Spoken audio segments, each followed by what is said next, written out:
Hello students, आज हम introduction to Euclid's geometry में Euclid's definitions, axioms and postulates continue करेंगे।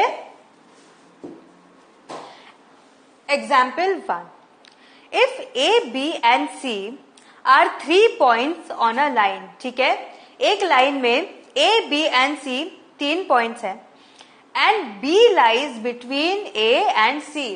क्या बोल रहा है कि ये जो पॉइंट बी है that lies between A and C, then prove that AB plus BC is equal to AC। मतलब आपको क्या प्रूव करना है कि AB plus BC is equal to AC। अब आपको पता है कि AC coincides with AB plus BC, मतलब कि जो AC लाइन है वो कोइंसाइड कर रहा है AB plus BC से, करेक्ट। तो यूक्लिड्स का axiom 4, what does Euclid's axiom 4 says? It says that things which coincide with one another are equal to one another। ये हमने पढ़ा था लास्ट सेशन में कि things which coincide with one another are equal to one another, so it can be deducted that AB plus BC is equal to AC, correct? It can be deducted that AB plus BC is equal to AC। देखो, मैंने आपको last session में क्या बोला था कि आपको जितने भी पोस्टुलेट्स एंड एक्सियम्स हैं वो अच्छे से आपको समझने हैं। आपको हर एक पोस्टुलेट एंड एक्सियम याद रखना है क्योंकि वो सम में काम आएगा। काम आया, आप इसको और किसी तरीके से प्रूव नहीं कर सकते थे, सिर्फ आपके पास वो एक्सियम एंड पोस्टुलेट ही है। तो हमने यहाँ पे क्या यूज किया, हमने यहाँ पे एक्सियम यूज किया। तो उसने क्या बोला कि things which coincide with one another, जो एक दूसरे के साथ कोइंसाइड होते हैं, they are equal to one another, वो एक दूसरे के इक्वल होते हैं। So it can be deducted that A B plus B C is equal to A C. Now note, it has been assumed that there is a unique line passing through 2 points. क्या assume किया है कि there is a unique line passing through 2 points, मतलब ये सिर्फ एक ही line है जो कि 2 पॉइंट से पास हो रहा है। 2 पॉइंट्स कौन से, point A and point C. सिर्फ एक ही लाइन है जो इन दोनों पॉइंट से पास हो रहा है, ठीक है। एंड बीच में ये पॉइंट बी आता है जिसमें हमने प्रूव किया A B plus B C is equal to the entire line A C. समझ में आया? Next, prove that an equilateral triangle can be constructed on any given line segment। equilateral triangle क्या होता है, जिसमें what is an equilateral triangle, जिसमें all 3 sides are equal and all 3 angles are equal of 60 degrees each। ये आपको पता है। And आपको ये लाइन सेगमेंट, एक गिवन लाइन सेगमेंट से आपको इक्विलैटरल ट्रायंगल बनाना है। So we will consider one line segment A, ठीक है। अब आप इक्विलैटरल ट्रायंगल कैसे कंस्ट्रक्ट करोगे? आपको पता है कि इक्विलैटरल ट्रायंगल में all the 3 sides are equal. So ये अंडरस्टूड है कि ए बी का जो लेंथ है वो ही बी सी का लेंथ होगा एंड ए सी का भी लेंथ होगा, करेक्ट। ये एज्यूम्ड है। तो अब आप कैसे ड्रॉ करोगे? बहुत इजी है। आप रूलर नहीं यूज करोगे, आप क्या यूज करोगे, राउंडर, ठीक है। पॉइंट ए पे राउंडर रखो एंड ए बी डिस्टेंस का लेंथ लो, ठीक है। राउंडर रखो एंड ए बी डिस्टेंस का लेंथ लो, that is A B length का distance low.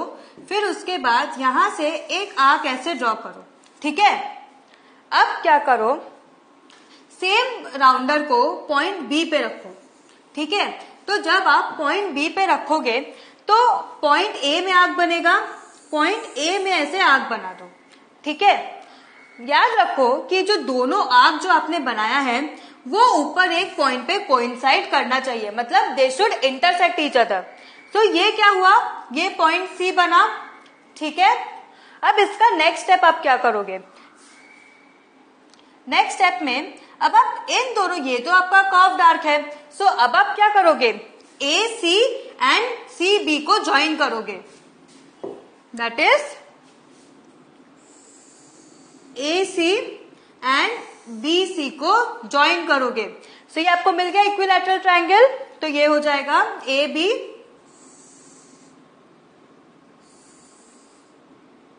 So this is your C, this is your equilateral triangle with all sides equal and all angle 60 degree each.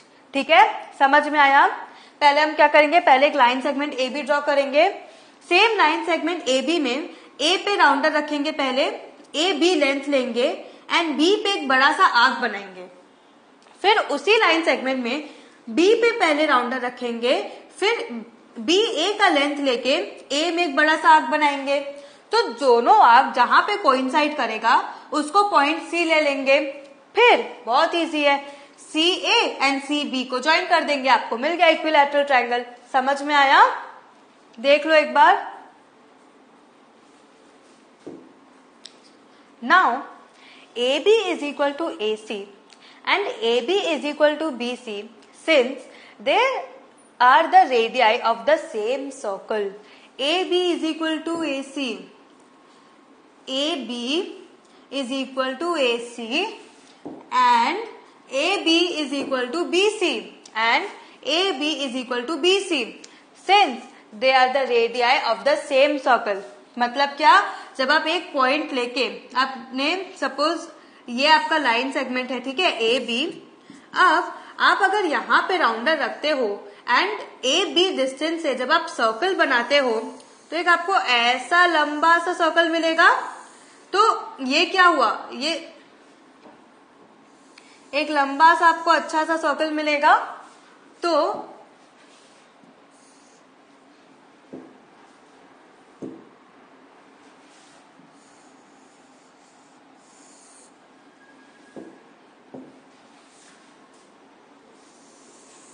ये आपको circle मिला।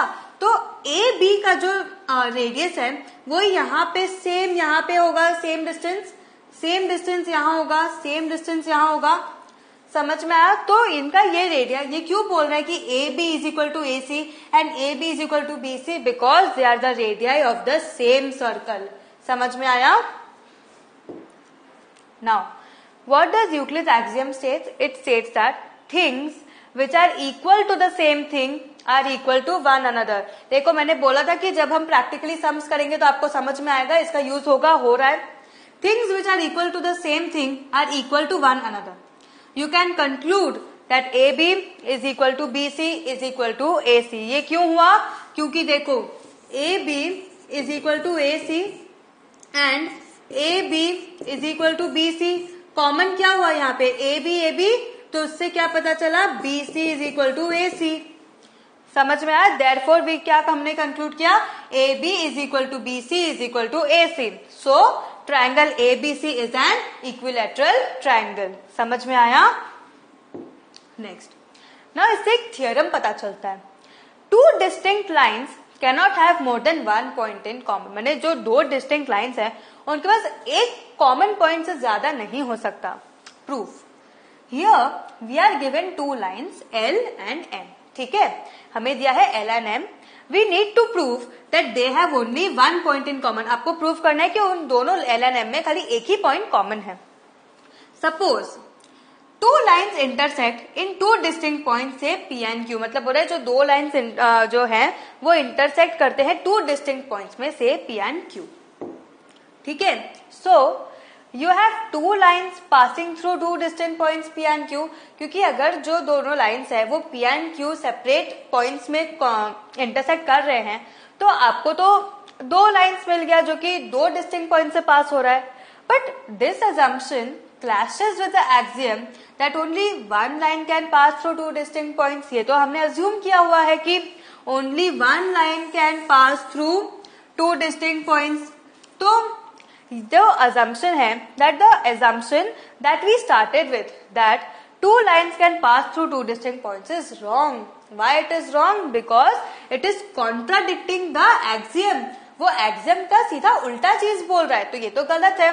आपको पता है axiom से आपको स्टिक करना है कि जो axiom बोल रहा है that is the correct thing, we need to abide by that, हमें वो ही फॉलो करना है। So हमें क्या कंक्लूजन पता चलता है कि only one line can pass through two distinct points।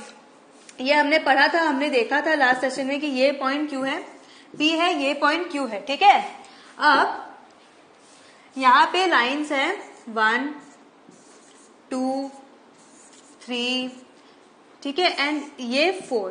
Similarly यहाँ पे है 1 2, 3 एंड 4। ठीक है, सो ये जो लाइन है, ये जो आपने जोड़ दी, देखो तो ये लाइन जोड़ दी, तो ये एक यूनिक लाइन हुआ। Only one line can pass through two distinct points. हो गया प्रूफ, और कोई लाइन तो है ही नहीं, हमने लास्ट सेशन में देखा था। So what have you learn today? आज हमने इंट्रोडक्शन टू यूक्लिड ज्योमेट्री के एग्जाम्पल्स किए हैं। इसमें एग्जाम्पल्स को अच्छे से समझो एंड याद रखना कि आपको कौन से क्वेश्चन में कौन सा पोस्टुलेट एंड कौन सा एक्सियम यूज करना है। अगर आपने गलत एक्सियम यूज किया या गलत पोस्टुलेट यूज किया, आपके आंसर का पूरा मीनिंग चेंज हो जाएगा, पूरा डिफरेंट हो जाएगा एंड वो रॉन्ग हो जाएगा। इसीलिए एक्सियम्स को और पोस्टुलेट्स को रोज पढ़ो, अच्छे से समझो, तभी जाके आपके जो क्वेश्चंस हैं वो करेक्ट होंगे। ठीक है, आपको इन सब में मिस्टेक नहीं करना है, क्योंकि ये सब स्कोरिंग जगह है कि अगर आपको एग्जाम में कभी भी डिफिकल्टी आए तो ये सब चीजें जो करेक्ट करके आपको ज्यादा मार्क्स मिल सकते हैं, क्योंकि इतने तो पार्ट्स आपके करेक्ट हो रहे हैं, आंसर्स आपके करेक्ट हो रहे हैं ना, क्योंकि ये सब बहुत स्कोरिंग है, इसमें मार्क्स लूज करने का पॉइंट नहीं है। ठीक है, अच्छे से समझो। Have a good revision. Thank you.